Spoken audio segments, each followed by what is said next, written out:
Buon pomeriggio amiche, finalmente ritorno con un tutorial perlinoso. Sigla e vi spiego tutto.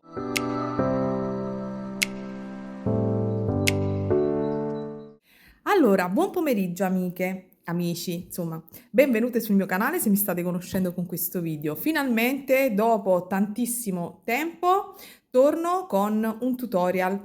Questo è il tutorial che ho fatto un ciondolo, ma è adattissimo anche per realizzare un modulino per un orecchino, perché vedete non è tanto grande, quindi è l'ideale a mio avviso. Se volete vi dico la dimensione, prendo il righello alla mano, vedete, è circa 3 centimetri, quindi direi che va benissimo anche come orecchino. Io l'ho realizzato in questi colori pesca e con il turchese. L'ho chiamato Le Maree perché sono stata, ve lo rivelo, in vacanza qualche giorno in questo villaggio e sono stata veramente felice e serena e quindi ho deciso di chiamare questi orecchini come il villaggio. Ve l'avevo mostrato un po' di tempo fa, vi ho mostrato un tutorial dell'incastonatura di quest'altro ciondolo. Come vedete l'ho leggermente modificato e l'ho spostato di traverso. Qui ho fatto qualche decoro in più, però come vedete il risultato finale questo mi piace decisamente di più e quindi ho deciso di condividerlo. Allora, io ho fatto il tutorial, è in step fotografici, spero quindi che sia chiaro per tutte quante voi.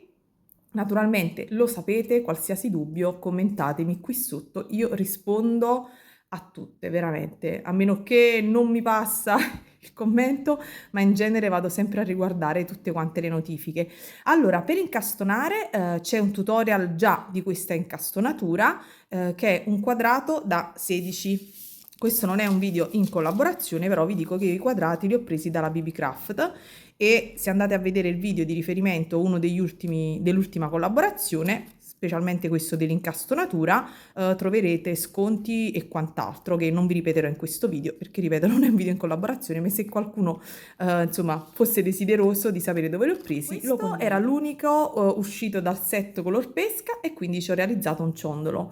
Da quest'altro lato probabilmente mi farò degli orecchini nei colori che amo. Allora, un'informazione molto importante: ripeto i passaggi anche dell'incastonatura con scatti fotografici in questo video, ma per chi volesse vederlo realizzato l'incastonatura piano piano c'è il tutorial di questa incastonatura. Vi metto il link in basso del tutorial. Una cosa importantissima ragazze è di utilizzare solo perline della Toho, perché le Miyuki sono più piccine le 11.0 e quindi il risultato è diverso. Quindi vi serviranno come materiali 3 colorazioni, se volete farlo come l'ho fatto io, 3 colorazioni di Toho, poi 11.0, vi serviranno poi delle 15.0, io sto utilizzando color oro, e poi vi serviranno delle super duo e poi infine vi serviranno dei mezzi cristalli da 3 mm. Serviranno anche dei cipollottini 2x3.